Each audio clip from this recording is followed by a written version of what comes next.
This question from Ankara. Yes. Can we refer to the name Ahmad in the Holy Quran as a sign of relation with Mirza Ghulam Ahmad alayhi salam? It Yes. sounds logical since the name Muhammad is mentioned in the Holy Quran, Surah Ahzab 41, only once, and Ahmad is also mentioned only once. Why is this? Two different names, although they are derived from the word hamd. The word?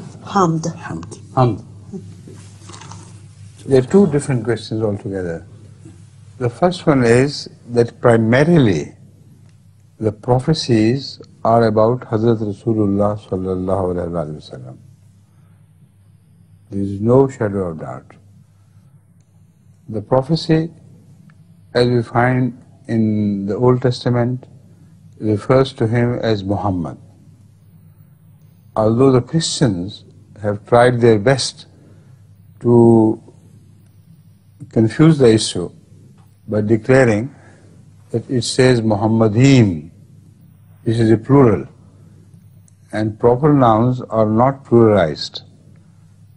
So it is just a word of praise, but this is false.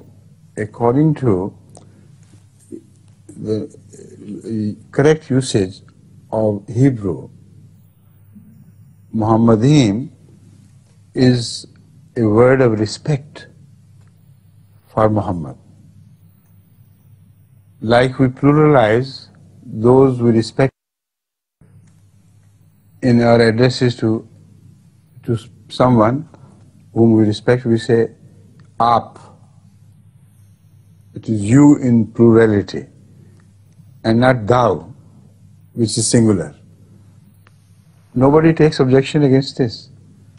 Similarly, it was the custom that even proper names, when mentioned out of respect, they were pluralized. So this excuse of the Jewish and Christian people is absolutely false. There is positive evidence that this was what used to take place.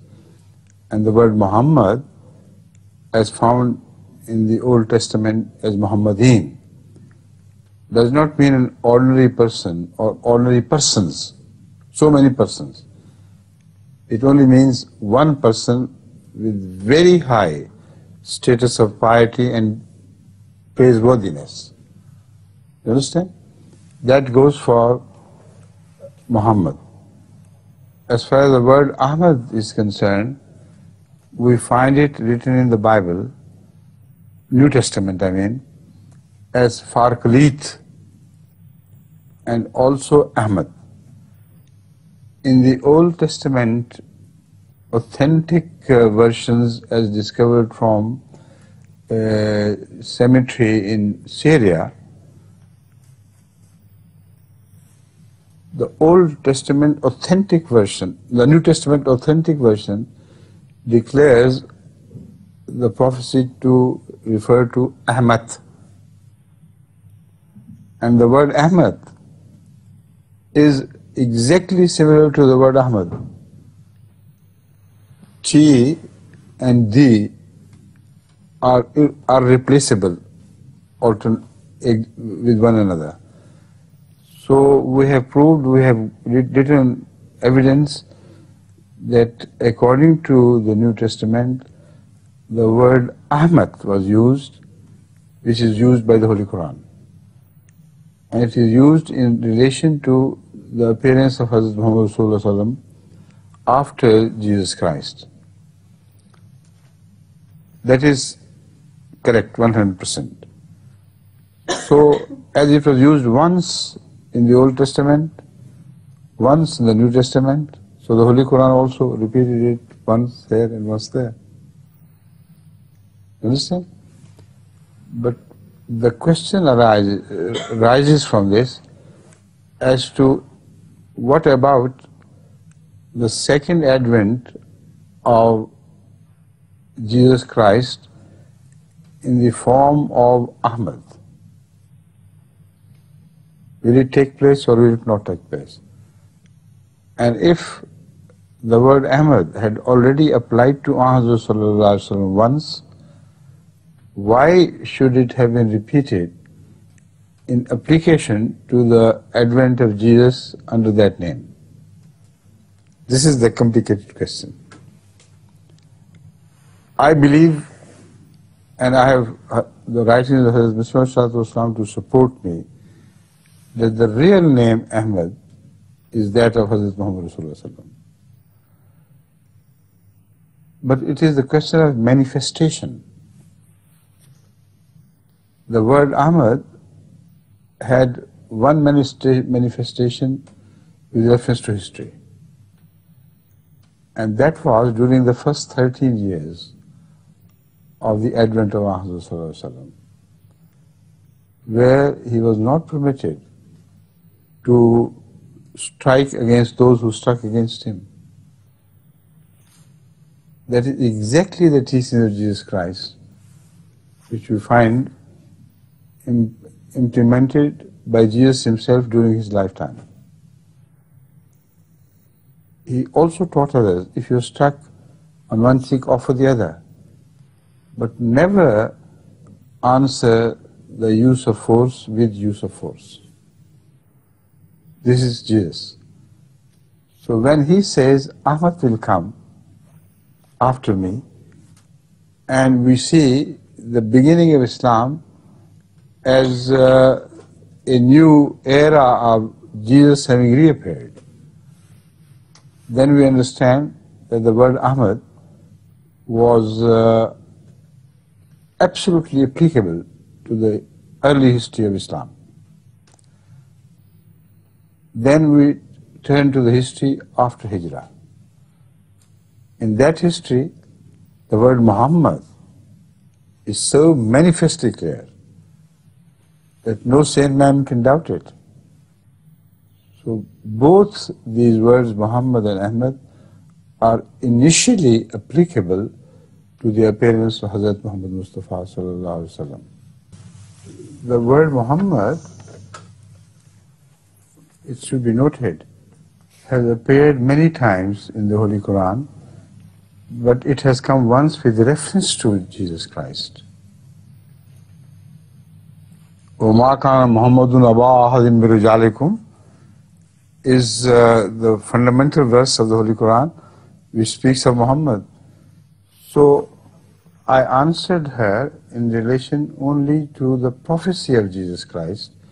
So as far as the prophecies of Moses and prophecies of Jesus are concerned, Ahmad sallallahu alaihi wasallam is mentioned as Muhammad first, one time, and Ahmad as one time. The question is slightly misphrased. The question should have been that why do we believe that Ahmad, having once come, should come again? You understand?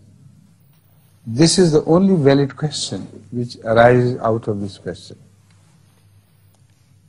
Ahmad should come again because Ahmad sallallahu alaihi wasallam had two manifestations.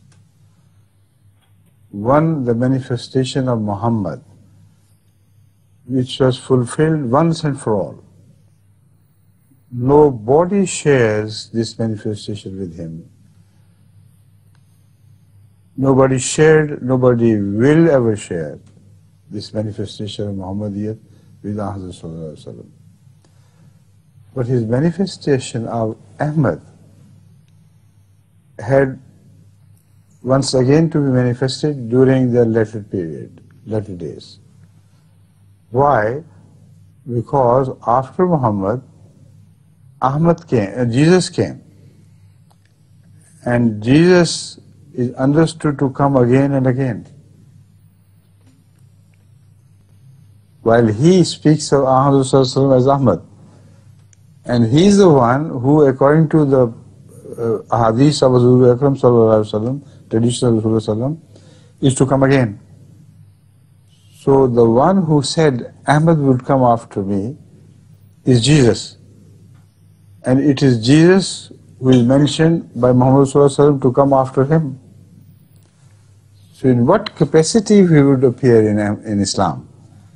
Evidently, in the capacity of Ahmad, because it is his prophecy. You got the point? He had to appear again because Rasulullah sallallahu alaihi wasallam had prophesied repeatedly that he would appear again.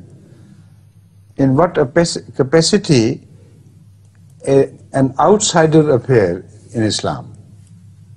If he comes as Jesus, then he has no right to rule the world of Islam, because the Holy Quran would say, Rasulun ila Bani Israel. So the only capacity in which he can come is under Islamic identity.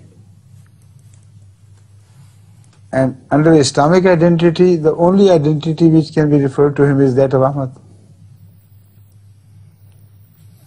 So Ahmad sallallahu alaihi wasallam has prophesied that Jesus would come again, not in the sense that the old Jesus would come again, but in the sense of his own being Muhammad and Ahmad, and his own declaration that the Ahmad manifestation would reappear. Now this declaration is understood by all the important Muslim ulama, and they have clearly stated that the word Ahmad, although it appeared first, it will appear again. And the greatest Muslim scholars and the most holy among them have said this. With reference to the yuzhirahu ala dini kullihi. That's the verse of the Holy Quran. So all these things are well connected. Why did they invent a thing which the Holy Quran or Rasulullah sallallahu had not said?